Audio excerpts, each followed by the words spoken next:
Buenas noches, amigos y amigas, ¿qué tal? Bienvenidos y bienvenidas. Estamos en Gen TV Opiniones. Hoy vamos a abordar el tema económico de nuestro país. Están con nosotros dos buenos amigos de FUSADES para hablar justamente del informe trimestral que FUSADES presenta a la Nación. Es un informe de 3 meses que nos habla sobre el estado de la economía de nuestro país.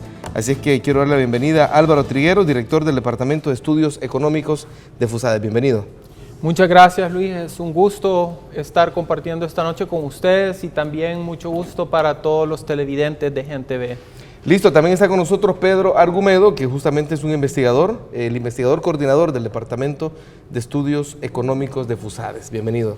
Muchas gracias, Luis, por invitarnos a compartir este informe y también un saludo a todos los amables televidentes que siguen tu programa. Bueno, la idea de este espacio es justamente que la gente tenga la posibilidad de conocer cada día más de lo que sucede a nuestro alrededor, que cuando termine el programa digan, ahora sé un poco más, ¿verdad? Entonces, justamente, me gustaría que hiciéramos un poco de didáctica en este primer bloque. ¿Cuál es el objetivo de presentar un informe trimestral de parte de la Fundación y desde cuándo lo realizan? Sí, perfecto. Comenzamos con Tito. Bueno, el objetivo del informe trimestral de coyuntura económica es proporcionar información, tomarle el pulso a la economía, qué es lo que está sucediendo y que sirva de insumo para todas las personas que lo quieran utilizar. Es algo que FUSADES viene haciendo desde hace 30 años. FUSADES ya tiene 32 años de existir y al poco tiempo fue que comenzó a dar estos informes de coyuntura en una época en que la información no era con la facilidad que hoy se encuentra, ¿verdad? Entonces, ese fue como el origen de por qué se empezaron a hacer estos informes y desde entonces pues ha gozado de enorme credibilidad y lo buscan las empresas, lo buscan los organismos internacionales, estudiantes, profesores que lo utilizan en la universidad. Así que con eso pretendemos pues de que exista más información, que podamos debatir más como ciudadanos para ir buscando el objetivo principal de la Fundación, que es promover el desarrollo económico y social de todos los salvadoreños. Sí, porque a diferencia de hace, 30 años, como usted dice, ahora el informe ustedes lo publican en este momento y en una hora ya tienen reacciones de diferentes sectores, ya hay estudiantes que lo están consultando, ya hay diferentes sectores de la economía que están opinando sobre el mismo. En aquella época me imagino que era más, de hecho, era más difícil acceder a la información, ¿no es cierto? Sí, bueno, incluso para la misma elaboración del informe, ¿verdad? Nosotros publicamos, por ejemplo, el informe el 20 de agosto, pero nosotros comenzamos como el 10 de julio a recopilar toda la información que publica el Banco Central, claro, el Ministerio de Hacienda, el Instituto Salvadoreño del Seguro Social, y empieza el equipo de economistas que trabaja en el Departamento de Estudios Económicos a cada uno analizar su sector, ¿verdad? Y a sistematizar toda la información referida al campo del crecimiento económico, las exportaciones, las finanzas públicas, ¿verdad? ¿Cómo se llama? Toda la parte de crédito y sistema financiero. Y pasamos unos 10 días haciendo el informe. Luego hay una fase de que nos ayudan en edición, revisar todo que vaya muy bien sin errores, ¿verdad? Y otros 10 días para que se vaya a imprenta, ¿verdad? Así que trabajamos con unos tiempos bien estrechos y todo en formato electrónico, ¿verdad? Todo lo hacemos vía internet y ¿cómo se llama? Y también nosotros hacemos una encuesta al sector productivo, a empresarios micro, pequeños, medianos y grandes. Y esa encuesta es de lo que pasó en el segundo trimestre hasta junio, ¿verdad? Y la gran presión que tiene el equipo de encuestas es que a más tardar el 22 de julio debe de estar hecha procesada toda la información, que son 450 empresas a las que entrevistamos a nivel nacional. Entonces, también esa es otra gran presión para tener toda la información levantada, toda la información revisada y toda la información debidamente analizada para poder tener este informe el 20 de agosto, incluyendo los 10 días los 6 días de vacación. Esto imagino que esta encuesta imagino que mide el pulso, el sentir, la percepción que tienen los sectores productivos. Sí, hacemos una encuesta trimestral en donde se le pregunta a micro, pequeños, medianos y grandes empresarios, y esta encuesta se hace en el occidente del país, en el centro del país y en el oriente del país, a las principales ciudades, y tratamos de tener como una mirada de cómo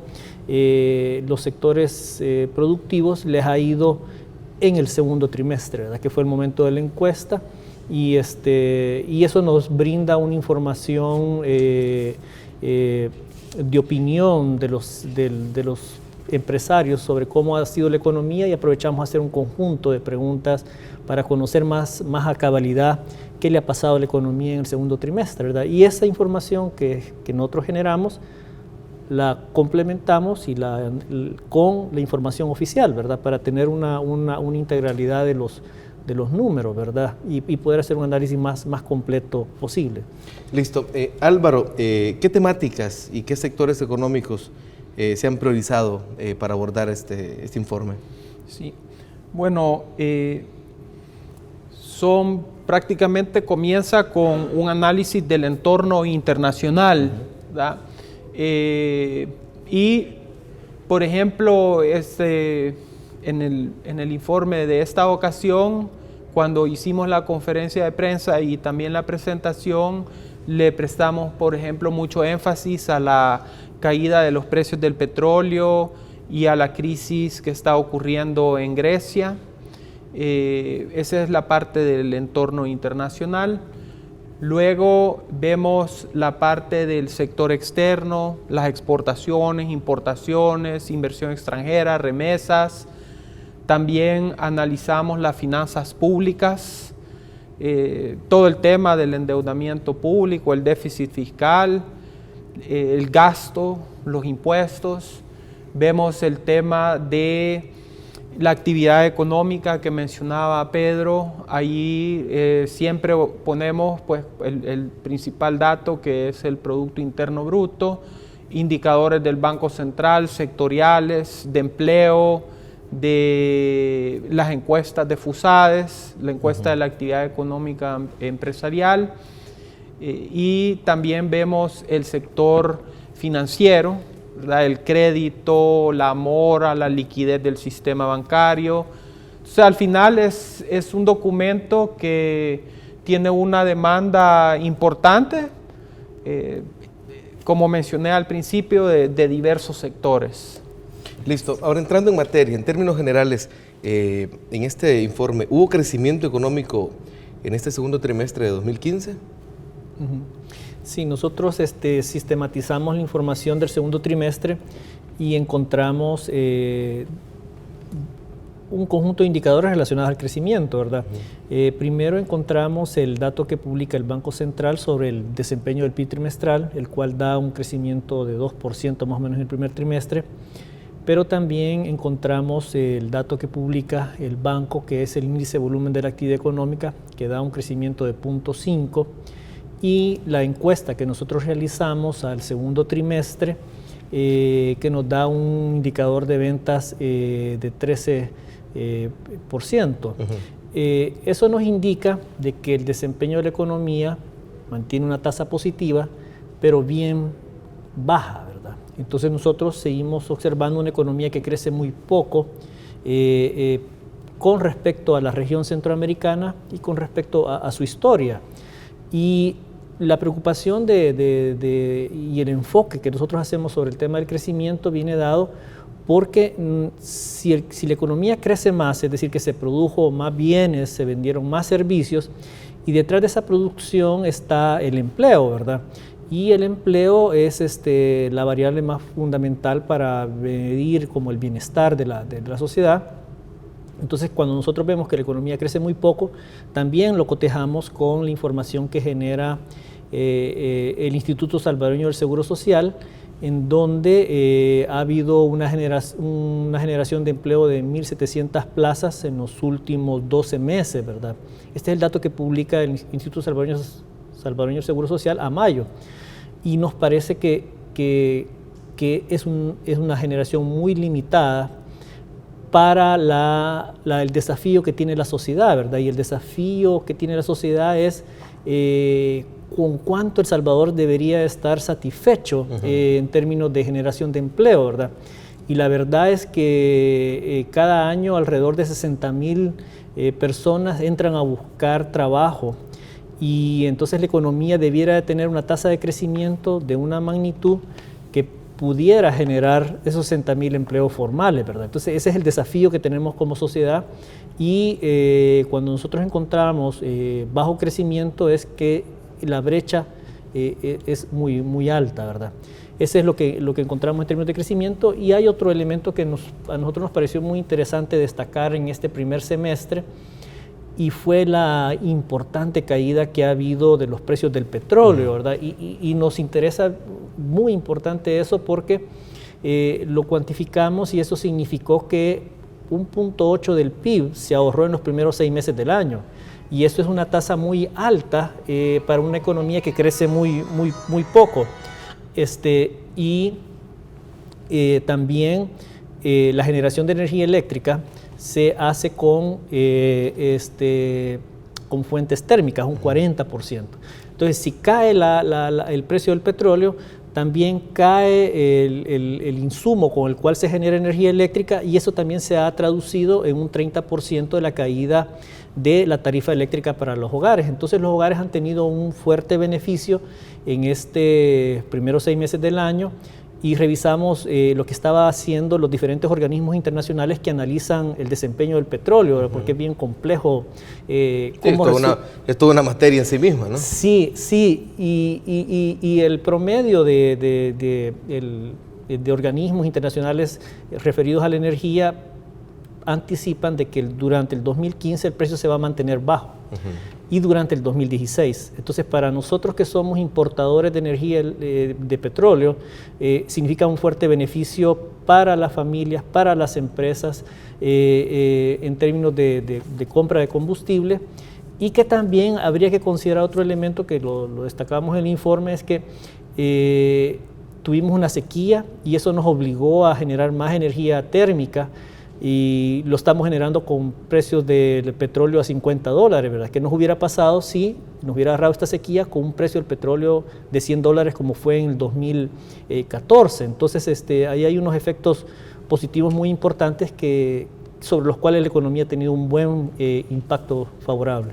Listo. Ahora, Álvaro, en el informe se plantea que la economía se va a estancar este año. Pues dice que el índice de volumen de la actividad económica solo creció 0.5% entre enero y mayo. ¿Por qué han utilizado como indicador el crecimiento de IVAE y no el PIB, que registra la evolución en todas las actividades económicas?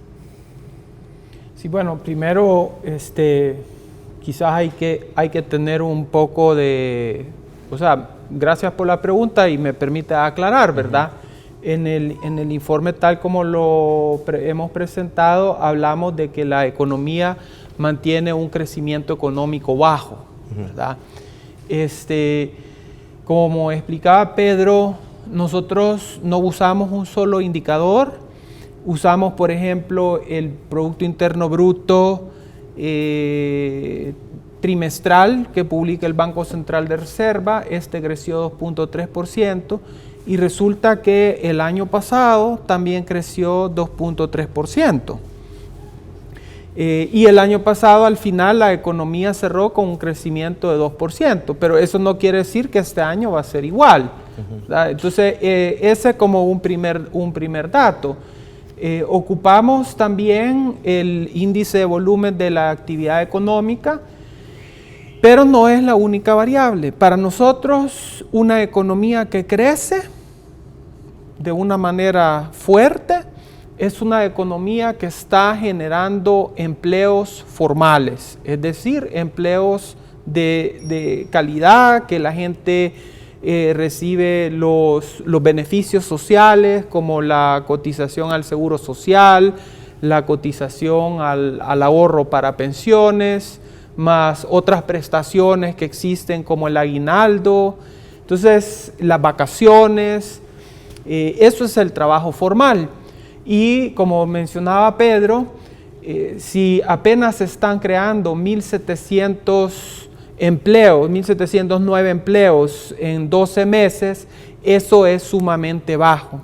Pero también nos preocupa que, por ejemplo, estamos hablando de mayo a mayo, 1.700 empleos.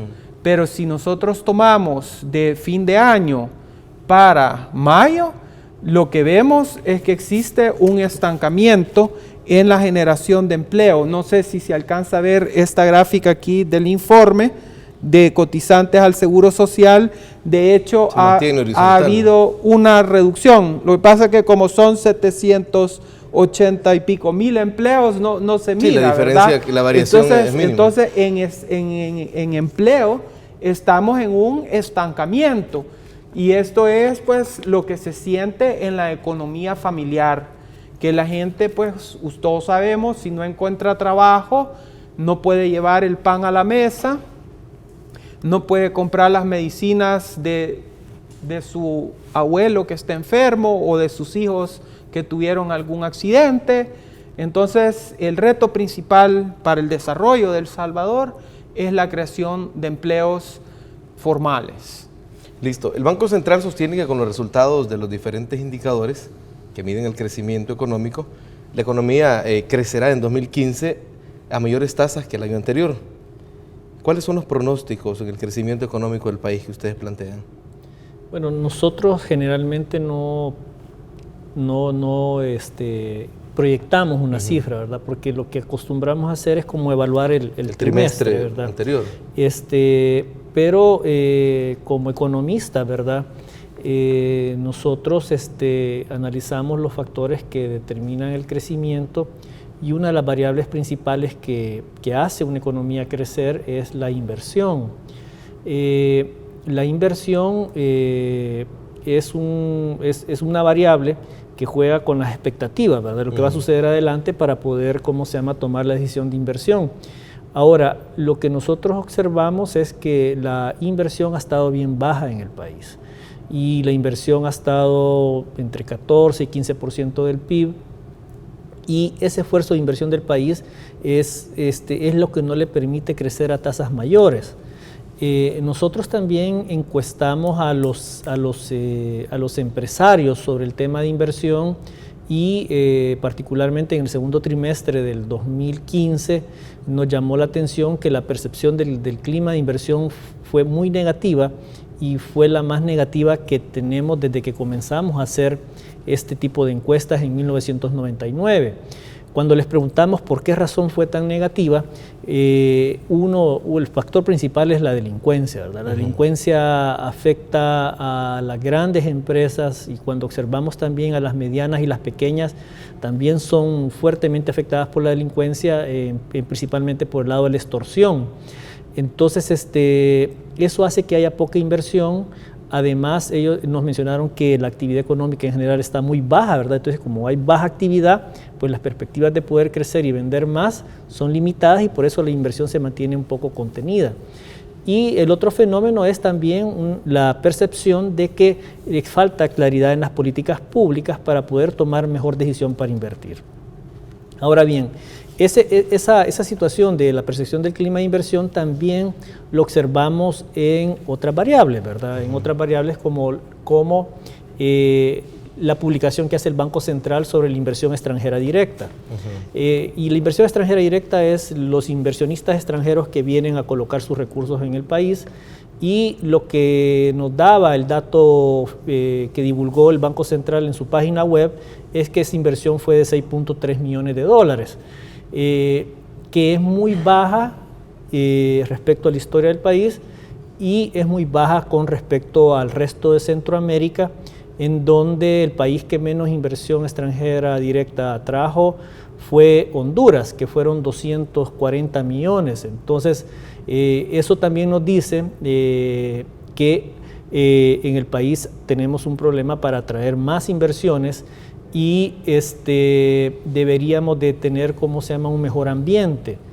Y la otra variable que nosotros analizamos sobre el tema de la inversión es la inversión que hace el Estado.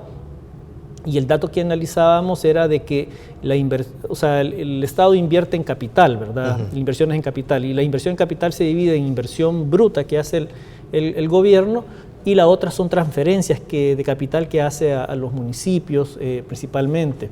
Entonces, la inversión bruta... En el caso del FODES, por ejemplo. Sí. Entonces, la inversión propia que hace el gobierno, la inversión bruta, esa había caído también en los primeros meses del año. Entonces, tenemos un ambiente, el sector empresarial, que nos dice que tiene un clima adverso para invertir. Tenemos el dato que publica el Banco Central de Inversión Extranjera Directa, y el otro componente, que es la inversión que hace el gobierno. Entonces, en el primer semestre el ambiente sobre el tema de la inversión había estado contraído, y como repito, la inversión tiene la capacidad de darle aceleramiento a la economía, y nosotros consideramos de que la inversión debe ser un elemento fundamental del país para poder alcanzar mayores tasas, y teniendo en cuenta de que con inversión hay empleo, ¿verdad? Porque cada actividad laboral que se realiza, ya sea si se realiza con una computadora, con un vehículo de transporte o con una herramienta agrícola, todos esos son capital, ¿verdad? Es ¿cómo se llama? Es inversión. Entonces, si invertimos más, las oportunidades son mayores, y creemos que el país tiene el espacio para incrementar las inversiones, ¿verdad? Con esta información que nosotros analizamos, también estamos señalando que hay empresas que invierten en el país. O sea, inversión sigue. El año pasado, como mencionaba, la tasa de inversión era más o menos entre 14 y 15% del PIB, es decir, estamos invirtiendo una gran cantidad de recursos en el país. Pero si nos preguntamos si esa inversión es suficiente para el desafío de la sociedad, ahí es donde nos sale de que la inversión es insuficiente. Entonces, el desafío es cómo lograr un mejor entendimiento para lograr un mayor crecimiento de esa inversión. Ese sería como el análisis que nosotros hacemos. Listo. ¿Y cuáles son los sectores de la economía que más están creciendo, Álvaro? Sí. Bueno, hemos observado en el caso de la industria que ha tenido un pequeño levantamiento en el crecimiento. Por otro lado, también el sector servicios es uno de los que mejor desempeño ha tenido ya por varios años. El sector que más dificultades ha presentado también por bastante tiempo ha sido el sector de la construcción. Y por lo menos en el indicador de construcción de FUSAES, de la encuesta de dinámica empresarial, siempre nos ha aparecido como con índice negativo. Y hay un sector pues que la medición no es como tan inmediata, ¿verdad? Empieza con proyecciones, que es el caso del sector agrícola.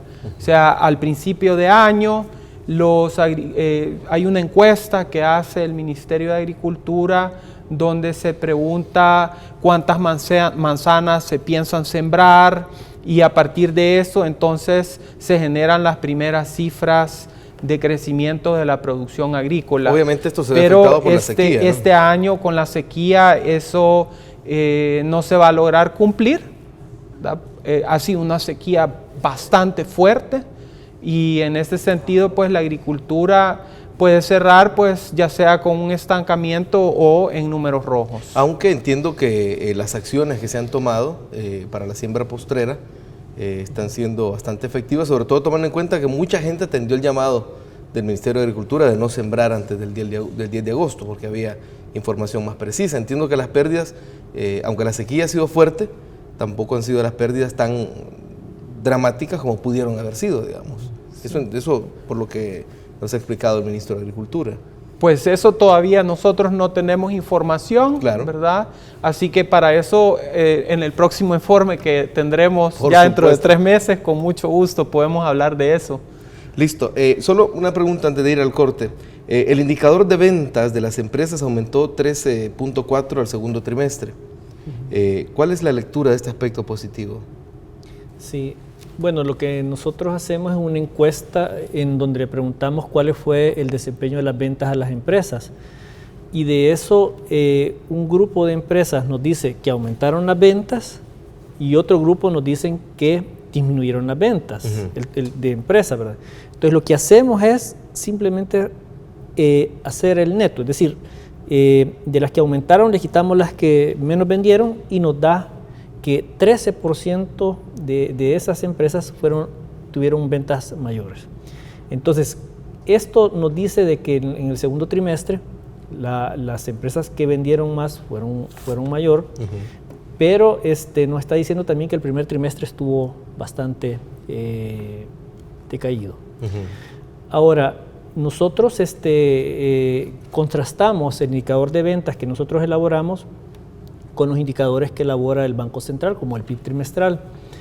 Cuando el PIB trimestral ha crecido a tasas de 4%, el indicador de ventas nuestro ha andado arriba de 40%, entonces de 40 puntos. Entonces, que tenga 13.4 también nos está diciendo que la economía está creciendo lento, ¿verdad? O sea, sigue creciendo la economía a un ritmo lento y lo que nosotros abogamos es que las ventas deberían ser mayores y que eso permitiera generar una mayor cantidad de empleo. Listo, cuando regresemos de la pausa les invito a que hablemos de comercio exterior, ¿les parece? Excelente. Bueno, una pausa y venimos con más. Estamos hablando con dos buenos amigos, Álvaro Triguero, director del Departamento de Estudios Económicos de FUSADES, y Pedro Argumedo, investigador, coordinador del Departamento de Estudios Económicos también de FUSADES. Ya venimos con más en Gente de Opiniones. Buenas noches, gracias por su sintonía. Seguimos conversando en Gente de Opiniones sobre el desempeño de la economía de nuestro país. Vamos a pasar al tema del comercio exterior. Para hablar un poco sobre el comercio exterior, ¿cómo se encuentra el panorama de las exportaciones? Entiendo que crecieron un 6%, es decir, 2.827 millones según las notas que tengo, recuperando un poco el nivel de 2013. ¿Pedro? Sí, las exportaciones tuvieron en el primer semestre un desempeño favorable de 6%. Principalmente se han recuperado las exportaciones tradicionales, ¿verdad? El café, el azúcar también, que se recuperó en estos primeros meses del año. Y creo que el café, tanto como en el café, aprovecharon los buenos precios que habían al principio de año. Y en el azúcar se aprovechó la venta hacia China. Hacia China. Ese fue como un momento importante de la exportación de azúcar. Entonces eso fue muy dinámico, crecieron a una tasa de las tradicionales a 25%, es una tasa bastante alta, y las no tradicionales crecen a un ritmo menor, a 3.6%, destacando el crecimiento hacia Centroamérica de 5.2%. Ahora, creo que es bien importante, cuando nosotros miramos estos números, tener en cuenta de que las exportaciones llegaron en los primeros 6 meses del año a 2.800 millones y mostraban ese crecimiento del 6%. Entonces aquí teníamos dos ideas a considerar.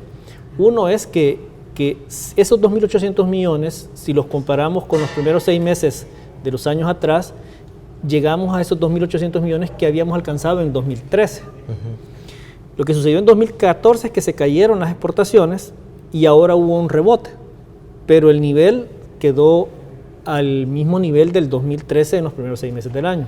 Entonces ahí tenemos un tema de que lo único que hicimos fue recuperar el nivel que teníamos en el 2013. Claro. Y el otro tema es que como exportamos bastantes café y azúcar en los primeros meses del año, pero recordemos que el café y el azúcar son productos que se producen en un determinado segmento del año. Tienen temporada. Una temporada. Entonces, si vendimos bastante en los primeros 6 meses del año, ya no tenemos más producción para el resto del año. Entonces, cuando pase todo el año, nos vamos a comparar con todo el año anterior y las tasas se van a ir haciendo más bajas, ¿verdad? Aunque no lo podemos decir todavía porque, sí.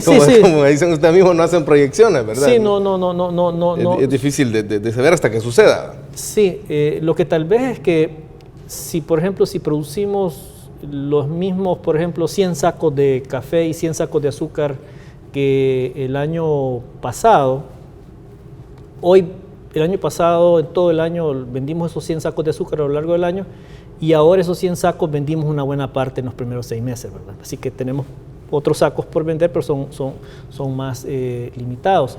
Ahora, eso lo decimos porque va a haber un fenómeno de ajuste en esa variable, ¿verdad? Y consideramos que debe de seguir y aprovechando pues la exportación de azúcar, debe seguir creciendo la producción de azúcar y creciendo la producción de café, ¿verdad? Que ha sido fuertemente dañada por el tema de la roya. Claro. Y esto. Ahora, luego el desempeño... Aunque entiendo que el tema de la roya también es algo que está superando sí.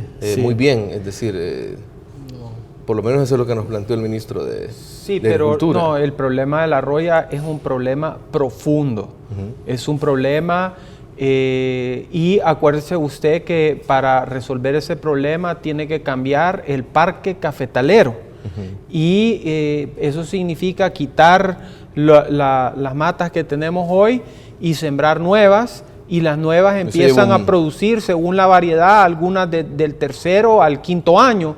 Entonces, en la medida que logramos nosotros como país avanzar en esa sustitución o renovación del parque cafetalero, vamos a ver efectos, pero de aquí a 3 o 5 años. Entonces, eso no es algo que se puede ver ahorita. Estamos claros, sí. Listo.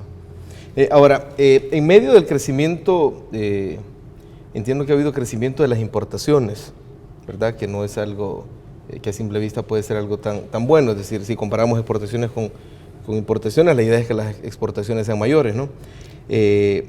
Entiendo que la importación de bienes de capital han aumentado, sí. 5.2%.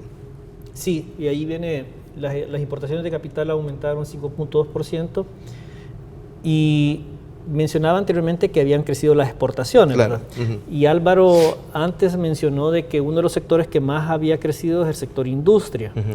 Entonces, las importaciones que están acá positivas se deben al crecimiento del sector industrial, ¿verdad? El sector industrial aumentó la exportación, aumentó la producción y ha comprado más maquinaria y equipo, ¿verdad? Entonces, lo que tenemos ahí es que si un sector logra crecer su producción, como aquí lo vemos traducido en exportaciones no tradicionales, exportaciones industriales principalmente, y lo otro que vemos en el saldo de las importaciones es que están comprando más capital, ¿verdad? Porque eso les permite aumentar su capacidad de producción. Ahora, en el tema de las importaciones, nosotros vemos que estas crecen a menos 3%, o sea, están decreciendo. Principalmente explicadas por la contracción de la factura petrolera, ¿verdad? Estamos, importando menos petróleo que en los primeros 6 meses del año pasado. Nos hemos ahorrado cerca de 209 millones, es lo que nos hemos ahorrado en estos primeros 6 meses. Es que es casi todo lo que nos ahorramos en el 2014, que fueron 213 millones. Entonces, nos ahorramos en factura petrolera esos 209. Y cuando nosotros quitamos, por ejemplo, de todas las importaciones, quitamos la cuenta de factura petrolera y dejamos todo el resto de importaciones para ver cómo le fue a la economía, entonces las importaciones crecen bien poco, ¿verdad? Crecen alrededor de 1%, ¿verdad? Entonces, en nuestro caso, que es una economía sin materias primas, ¿verdad? Nosotros importamos casi toda la materia prima. Entonces, y si consumimos más, también importamos mucho producto importado de consumo. Y lo que observamos es que si las importaciones crecen 1%, es que la economía está creciendo bien limitado. Entonces, es otro indicador, es otra forma de ver cómo está el desempeño de la economía, ¿verdad? Lo vemos con los indicadores de ventas, lo vemos con los indicadores de empleo y lo vemos con la radiografía que nos permite la balanza comercial, ¿verdad? Entonces tenemos como un conjunto de información que nos permite ir, teniendo como el mapa completo del desempeño del país y ese es el tipo de análisis que nosotros en el equipo del Departamento de Estudios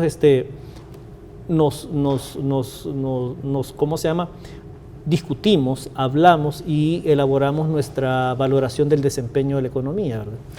Tengo por acá en mis notas que el crecimiento de 13.7% en las importaciones de bienes de capital para el sector de la construcción, es una muestra de que ese sector de la economía está renovando, en este caso maquinaria, equipos, vehículos, no sé, y ampliando sus activos fijos.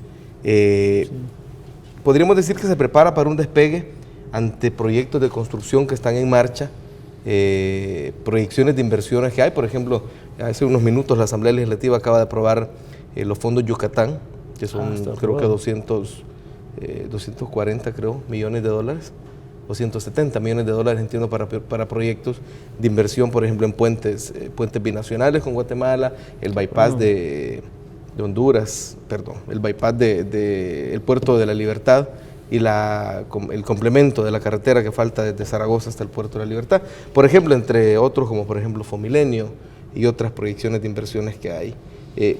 ¿Cuál va a ser el beneficio para el sector construcción, digamos, de esa importación de bienes de capital? Bueno, en primer lugar, Luis, creo que nosotros debemos de tener cuidado con las estadísticas para no generar falsas expectativas, ¿verdad? Definitivamente.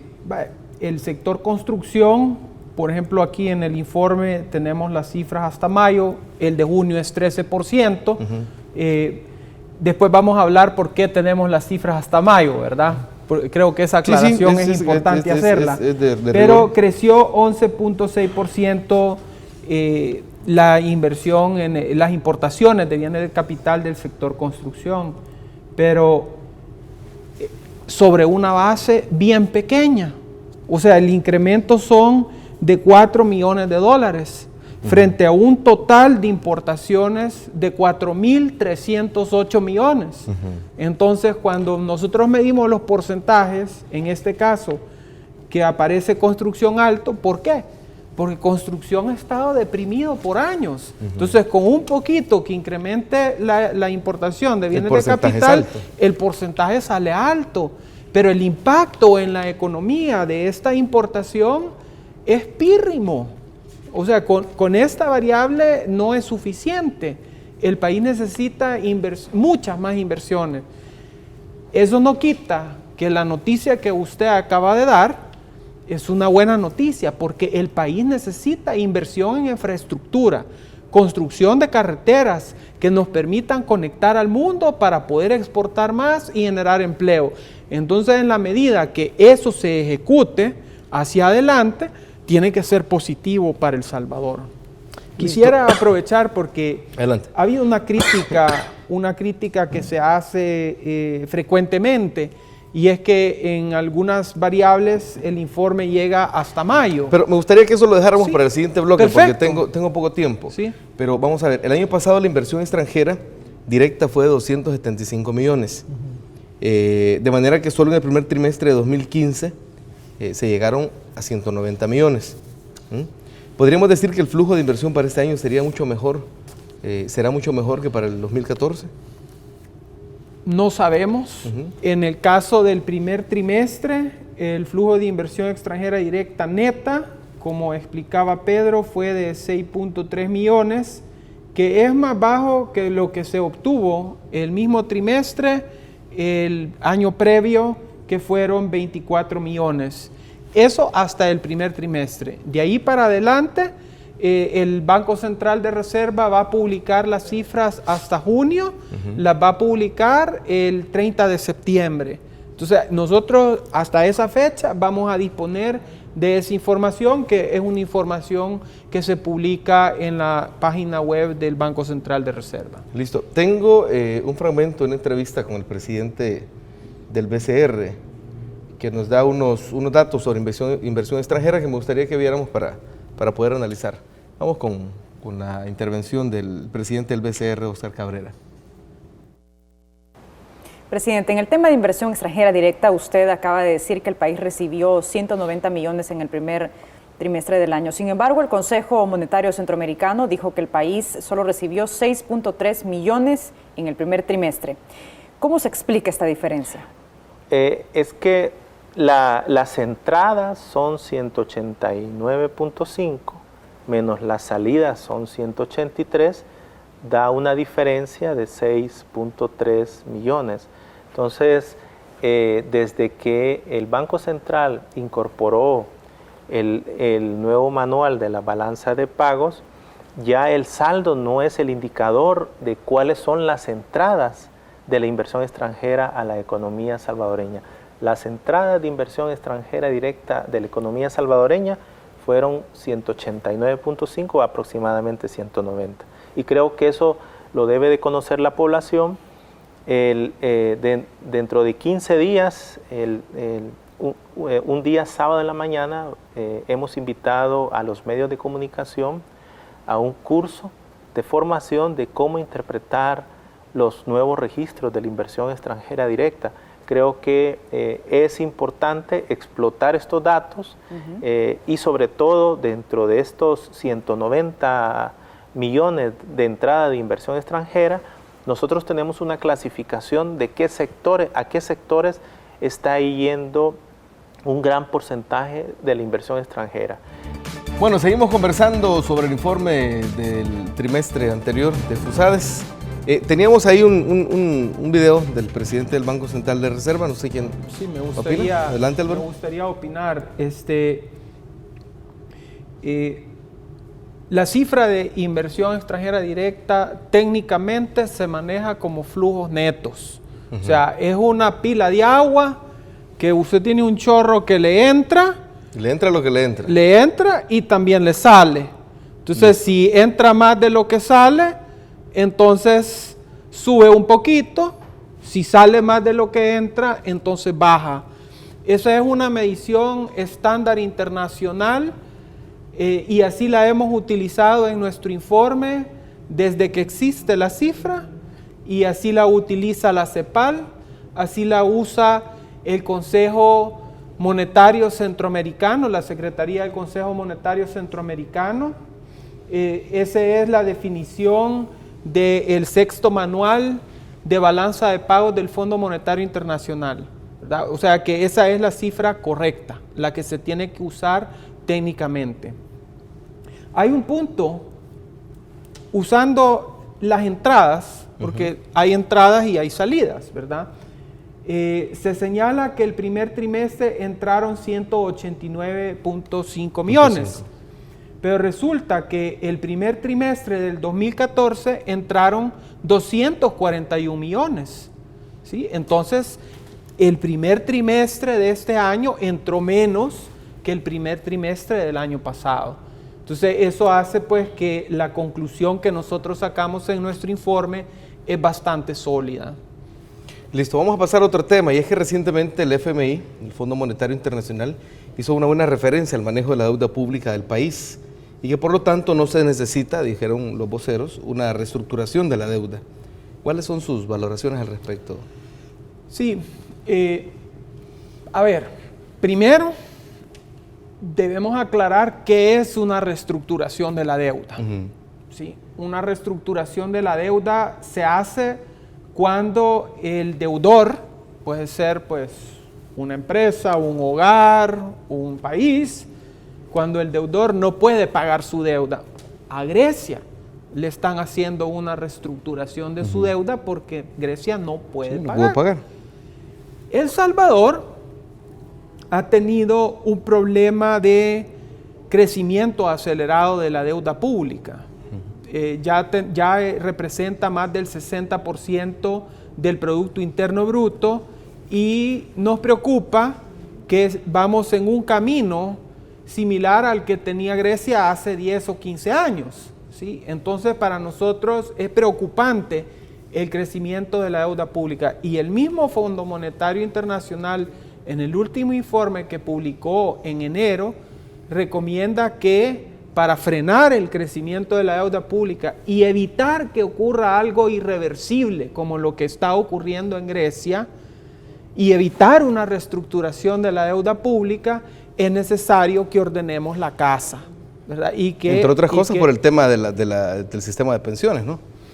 Eso es otra cosa que en nuestro análisis no concuerda, ¿verdad?